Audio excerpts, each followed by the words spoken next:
কেমন আছো তোমরা সবাই? আশা করি ভালোই আছো। তো নমস্কার, আজকে আমি এসেছি তোমাদের সাথে একটা রেসিপি নিয়ে। এটা অনেকেই রান্না করেছো, কিন্তু আজকে আমি রান্না করছি যারা অনেকেই রান্না করতে জানো না বা নতুন যারা করতে চাইছো, আমি তাদের জন্যই রান্নাটা করছি।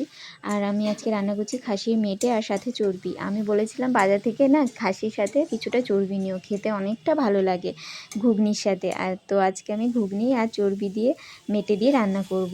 তো মশলাগুলোকে আমি সমস্ত কিছুই বেটে নিয়েছি, যেমন দেখতেই পেলে আদা, পেঁয়াজ, রসুন সমস্ত কিছু বেটে নিয়েছি। আর এই মশলাগুলো একসাথে কষিয়ে নিয়েছি, তার মধ্যে আমি দিয়ে দেবো খাসির মেটে আর চর্বিগুলো। মেটে আর চর্বি দিয়ে বেশিক্ষণ কষাবো না, কেন বলো তো? তাহলে চর্বিগুলো একদম গলে তেল বেরিয়ে যাবে, আর সেটা আমি চাই না, কারণ চর্বিগুলো যখন ঝোলের ওপর ভাসে না, তখন খুব ভালো লাগে ওইগুলো খেতে।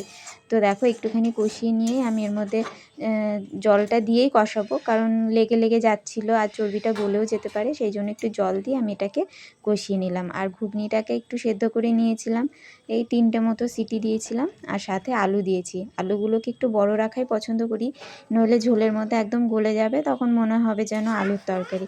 তো সেই জন্য এগুলোকে একটু বড় রেখেছি। তো দেখো, আমার রান্নাটা প্রায় হয়েই গেছে। আর এত খেতে ভালো হয়েছিল, তোমরা জানো খাসির মেটের আলাদাই স্বাদ চর্বি আর মেটের। তো রান্নাটা আজকে কেমন লাগলো জানিও, আর আমার পাশে থেকো, ভালো থেকো, সাবধানে থেকো।